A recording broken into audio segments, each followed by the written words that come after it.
When Hope Logan first laid eyes on the announcement flashing across her phone screen, Thomas Forrester to wed Paris Buckingham in Paris, her breath caught as though someone had punched her in the sternum. She could almost feel the Eiffel Tower's iron lace prying open her heart. Paris Buckingham, Grace's cousin, the last person Hope ever dreamed would stand at Thomas's side, had somehow insinuated herself into the most sacred place in Thomas's life, his future. Rage and disbelief warred in Hope's chest, fueling every instinct she possessed. Without pausing to pack more than a single bag, she boarded the next flight to Charles de Gaulle, memories of her own love for Thomas crashing through her mind like a tsunami. She vaccinated herself against the fear that she might once again arrive too late. Arriving in Paris under a pale pre-dawn sky, Hope raced through the shadowed streets, each stride burning with desperation. The wedding chapel where soft candlelight flickered against stained glass windows should have been a sanctuary of joy, but instead she found herself barging into a scene of hushed reverence. Thomas, dressed in a tuxedo tailored to his lean frame, stood trembling at the altar as Paris, radiant in white silk and lace, placed a delicate bouquet of lilies in his hands. Musicians tuned their violins in the wings. Paris's bridesmaids hovered like elegant statues. Thomas's eyes, when he saw Hope, widened with such shock that for a heartbeat Hope thought his heart would burst. But he said nothing as she stormed down the aisle, the guests gasping, the officiant blinking in confusion, and Paris's lips falling open in stunned embarrassment. "Thomas," Hope whispered, her voice ablaze. "How could you? You're unstable, everyone knows it. You're capable of anything when your emotions run wild." Hope's words hung in the charged silence like cannon fire. Thomas's expression flickered through confusion, guilt, and then a flame of defiance. Paris advanced to protect him, her voice calm, diplomatic, even, but Hope cut her off with one measured declaration. "I'm filing for emergency custody of Douglas. You can't parlay drama into a fairy tale here. Douglas deserves safety, stability, not the twisted scripts your family spins. I will raise my son far from the storm, far from the Forrester legacy of betrayal." Thomas looked at Douglas, standing wide-eyed beside his mother of honor, utterly bewildered by the sudden summons of his mother. The priest, voice quavering, tried to restore order, but Hope's filing had already begun. She brandished glossy court papers, stamped by the Los Angeles family court, and declared her intention to uproot Douglas from his father's life until a full investigation into Thomas's psychological fitness could be completed. Tension rippled through the chapel like lightning across a thunderhead. Paris's elegant composure cracked as she demanded to know what right Hope had to tear a child away mere minutes from the moment he was to witness his father's happiest day. Hope, face pale and resolute, answered that every parent had a duty to shield their child from harm, and Thomas's recent recklessness, his obsession with designs that left him sleepless, his volatile confrontations with half the city's elite, proved he was more a child than the boy he claimed to protect. The guests whispered, the officiant cleared his throat, and Thomas, voice raw with emotion, threw up his hands. "Hope, don't do this. You're tearing my family apart." But Hope advanced toward him, closing the distance in determined silence, her eyes softening only when she saw Douglas shrink back as though the air itself had turned toxic. "I'm saving him," she said. "And you have to choose, Paris or Douglas. You can't have both." The aftermath was a whirlwind of private confrontations and legal maneuverings that dwarfed even the most fevered Forrester boardroom battles. Thomas retreated to a gilded suite at the Ritz Paris, Paris by his side, each refusing to yield ground. Paris, who had believed she was stepping into a romance built on mutual respect and artistic synergy, now found herself transformed into a pawn in a custody war that threatened to drag her own name through the mud. She watched as Thomas, eyes bloodshot, phoned Hope in Los Angeles, his voice pleading through transatlantic distance. "Hope, I love her. I need her. I've built everything I have around my family's legacy, and now you ask me to destroy that for a second life with you and Douglas. It's impossible. Hope, sitting in a cramped hotel room illuminated by the glow of her laptop, replied that she had given him years of freedom. Freedom to design his life around his dreams, around his work, even around his illnesses and obsessions, and that Douglas deserved better. This isn't an ultimatum, she said. It's an obligation. If you won't protect your son, I will. Meanwhile, back in Los Angeles, Brooke Logan headed to court armed with character witnesses and testimonies about Thomas's extraordinary talent and the deep love he bore his son. She argued that Thomas's designs, no matter how avant-garde, stemmed from a creative genius that demanded focus, not psychopathy, and that his love for Douglas was unwavering. But Hope's attorney countered with records of Thomas's midnight phone calls from Paris, his breakdowns in the Forrester Archives room when ridiculed by Ridge, even an incident in which Thomas had nearly driven his car off Mulholland Drive after an argument with Paris about her social media presence. The judge, a stern woman in her 60s, listened as the opposing attorneys volleyed testimony and evidence, the fate of a 7-year-old boy suspended between continents. All the while Thomas alternated between tears of frustration and clenched jaw rage, sinking deeper into the fractal nightmare of his fractured loyalties. Paris, whose own motives were questioned, did she truly love Thomas, or merely the idea of being part of the storied Forrester name? Found solace in family calls to Grace, who urged caution but could offer little emotional shelter as her cousin's name became the talk of the legal community. Hope's side introduced photographs of Douglas's drawings, homes filled with laughter and green lawns, images they claimed he'd drawn while saying, "I want to live with Mommy." Thomas's side produced messages the boy sent after visits, proclaiming, "I love you, Daddy," but as the court-appointed child psychologist testified that Douglas exhibited signs of anxiety tied to parental conflict, the case tipped in Hope's favor. By midweek, the judge had granted Hope temporary sole custody pending a full hearing, stipulating that Thomas could have supervised visitation only if he agreed not to marry Paris until the custody case concluded. Word of the court's decision rippled through the fashion and media circles that had once cheered Thomas's every collection.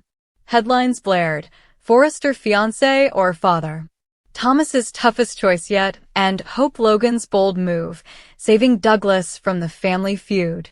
Model friends and design colleagues publicly weighed in, some siding with Thomas's right to start a new life with Paris, others applauding Hope's maternal courage. The Forrester board convened emergency talks about damage control, while Spencer Publications' PR machine prepared statements about Bill's pride and Hope's fierce love for her son. Amid the chaos, Thomas withdrew to the top floor of the Forrester mansion, walls lined with his sketches, the portrait of Douglas he'd painted on the mantel gathering dust. He stared at that painting for hours, torn between the woman he'd fallen for beneath starlit skies in Paris and the son whose laughter had once been his anchor through life's darkest nights. His phone lay beside him, Paris's last message glowing, "I stood by you. Please don't let this end us." Yet the echo of Douglas's voice, "Daddy, please don't choose her over me," resounded louder. Late one night, Thomas rose, snagged his trench coat, and drove through the rain-slick streets to Hope's villa, where Douglas, pajamas rumpled, drifted in the glow of a nightlight. Hope opened the door, exhausted but resolute. Thomas looked at Douglas, enveloped by his mother's protective warmth, and something in his chest cracked. I need to be your father before anything else," he whispered, voice breaking. Hope's eyes glimmered with cautious hope as she nodded. In that moment, Paris's name became an echo behind him. The next morning, court reporters gathered once again as Thomas, hand in hand with Hope and Douglas, addressed the judge, announcing he would postpone his wedding indefinitely. He pledged to focus on fatherhood, even as he asked for the chance to make amends with Paris later, once he had proven he could put Douglas first. Cameras flashed as Hope and Thomas exchanged a look that was neither confession nor victory, but the fragile starting point of a new chapter, one where love, loyalty, and sacrifice would redefine what it meant to be a family in the world of forges and fashion, of heartbreak and hope. The week of July 21st to 25th on the bold and the beautiful promises to be the most electrifying yet as the swirling mysteries surrounding Dr. Grace Buckingham reach a fever pitch. What has Grace been doing behind closed doors, and will she finally be arrested before week's end? Rumors swirl about Liam Spencer's supposed brain tumor. Did he ever have a tumor at all, or did Grace concoct the entire diagnosis to mask her own clandestine experiments? Was she secretly dosing him with powerful drugs to manufacture symptoms, then staging his miraculous recovery as a medical marvel? And what of the $1 million allegedly paid out to Grace and her co-conspirator, Dr. Adhikari, who is the shadowy third party bent on extorting Grace for even more money, hinting that her secrets may cost far more than anyone suspects? Don't forget that our daily B and B recaps drop at 1:30 p.m. and go live at 2 p.m. Eastern Standard Time, so tune in every afternoon for your heated dose of Forrester intrigue. On Monday, July 21st, the first bold revelations hit like a lightning strike as the walls of Grace's carefully constructed facade begin to buckle. Whispers in the hallways, hushed phone calls between hospital administrators, and the first tentative suspicions that it was Grace herself who orchestrated the disappearance of Liam's medical records. We learn that undercover agents have been combing through her lab notebooks and prescription logs, and that the first official investigation into her actions has been launched. Grace is finally under real suspicion, and the question on everyone's lips is whether the authorities will charge her before the week is out. Tuesday, July 22nd, brings a brief reprieve from the Grace chaos as Forrester patriarch Eric rallies the faithful with a stirring speech about life, love, and the enduring power of family, reassuring everyone that his much-anticipated trip to Italy remains on course, despite the turmoil at home. Across town, Nick Marone seizes his moment in the romantic sun, dropping to one knee in a proposal to Brooke Logan so sweeping and heartfelt that even Ridge Forrester is left speechless and perhaps a bit envious, setting off a fresh round of love triangle speculation.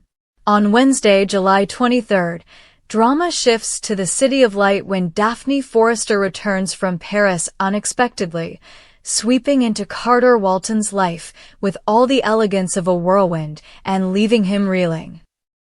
Her presence reignites their unspoken chemistry and threatens to unravel the careful lives they've built. Back in Los Angeles, Brooke, emboldened by Nick's proposal, gives Ridge a final ultimatum: fix the fractures in their marriage or watch her walk away for good. While Ridge and Nick trade barbs in a tense showdown that cracks the veneer of camaraderie between the two men who both love the same woman.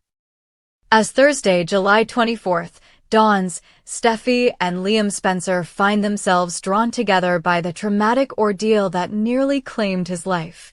Their shared vulnerability forging a bond that neither expected and reminding Steffi why her heart has always beat fastest in Liam's presence. Meanwhile, Taylor Hayes watches Nick's burgeoning romance with Brooke through a lens of skepticism, convinced that Nick plans to use his impending Italian adventure as a backdoor to reunite permanently with Brooke under the romantic cloak of the Amalfi Coast. Eric's voice of wisdom returns in the form of an emotional warning to Ridge: heed your heart or risk losing everything you've built with Brooke. Then comes Friday, July 25th, when suspicions about Grace crystallize into outright dread as Dr. Finn Kelly, the hospital's rising star neurologist, uncovers inconsistencies in Liam's treatment logs and begins to suspect that Grace has been tampering with dosage records to orchestrate both panic and praise in equal measure. Taylor, ever the strategist, quietly plants a seed in Nick's mind about how Brooke's loyalties might shift if he demonstrates true gallantry. Could a small gesture be enough to tip the scales? And Steffi, inheritor of a warrior spirit, reaches out to Sheila Carter with an olive branch of hope. believing that redemption might be possible even for those who have fallen the furthest. Through it all, the burning question remains, will Grace be arrested this week, or will she slip through the net of justice once more, her secrets buried beneath layers of forged files and silenced witnesses? Will Liam's tumor prove to have been nothing more than a phantom engineered by Grace's twisted genius, or will forensic tests finally confirm that he was indeed poisoned by her handiwork? Have Grace and Dr. Adhikari absconded with a slush fund of $1 million, and who is the mysterious figure stalking her every move, demanding hush payments in the dark of night?